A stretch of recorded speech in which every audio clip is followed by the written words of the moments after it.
Hi and welcome to Share Talk. Today we're joined by Mitchell Smith, who is the CEO of Global Energy Metals Corporation. Thank you for joining us today, Mitchell. Excellent. Well, thanks very much for having me. Can you start by giving us an overview of your company and what it is that you do?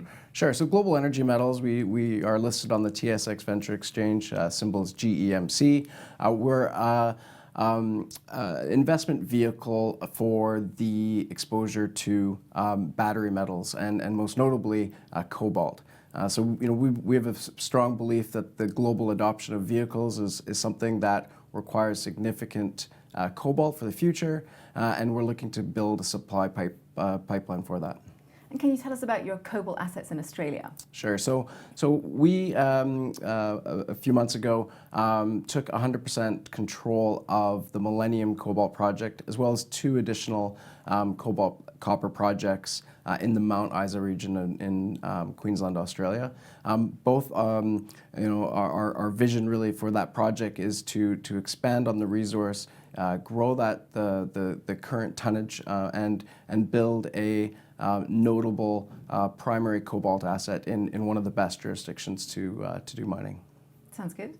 And you've been using new drone surveying technology in Nevada. How has that been working out for you? Yeah, it's we're strong believers in using new technology in terms of understanding and de-risking our projects. The use of these drones to do orthophoto digital scan work of the property really allows us to understand the size and the scope of these assets. And in addition to that, we're now doing some mag survey using these drones again and getting a little bit deeper look at potential anomalies that are there that would help define a drill program that we'd like to do in the coming months. Thank you. Now, it's been a volatile time for cobalt prices. Why is that? So, cobalt is as you say, it is a very volatile metal, and really it's because of it's a byproduct usually of either copper or nickel production. There are very few places in the world that there's primary production of that. Primary production really only accounts for about 2%. So with the demand and supply cycle, the prices can change quite quickly. We saw where Glencore turned off the Matanda supply or announced that they were doing that, and the price shot back up again. And so we believe that there's the need for diversification and a cobalt supply in safe pro-mining jurisdictions like Australia and like Nevada, and be able to have a more of a balance for future supply of cobalt. And it's obviously necessary for the energy storage investment trend that's taking over right now. Can you tell us a bit more about that? Yeah. So I think we've all can agree that global adoption of electric vehicles is here, and it's now, it's happening. I think we see them on the streets everywhere, and there's more and more penetration of that. So from that, there's a demand for the raw materials that go into these batteries. Cobalt being one of those, and nickel, lithium, and so there's a growing need for new supply to come online. So when we look at timelines, in about 2-3 years, there's going to be a supply deficit for cobalt, and demand projections are going to increase significantly. So even with the current production of producing mines, projects that are in development stage, there's going to be a new need for cobalt mines to come online. Again, that's where we fit in with our assets. Can you tell us about recent events at your company?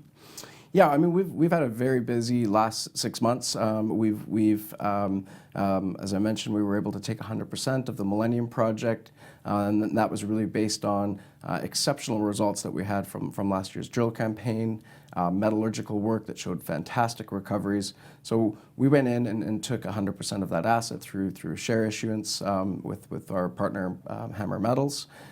We've built on that and partnered with a group called Cobalt Blue, who are an ASX listed company, and they're working with us to better understand the metallurgical recovery for cobalt and copper at Millennium.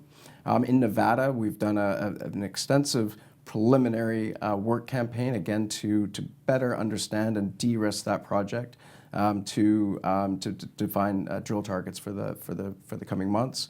We partnered with a group called Canada Cobalt Works, a TSXV peer of ours, and we're using their proprietary Re2Ox process to test, again, metallurgical and better understand the metallurgical understanding of Nevada assets as well. And what does all this mean for your shareholders? For our shareholders, we're building a very solid company that has incredible exposure to the battery mineral space, and exposure to what we believe is the biggest investment opportunity of our time, and that is the electrification, overall electrification thesis. So building a strong platform for exposure to that sector. And Mitchell, finally, what are your plans for the future? So, again, there's a lot of things that are happening right now for the company, and part of the reason why I'm here in London is to articulate that to our shareholders. We have a number of initiatives underway at both Millennium and Nevada, and I think again it's about securing that supply of future material and growing the company through accretion. Sounds very promising. Thank you very much for joining us today. I'm afraid that's all we've got time for. Good deal. Thank you for joining us on Share Talk, and join us again for more business news.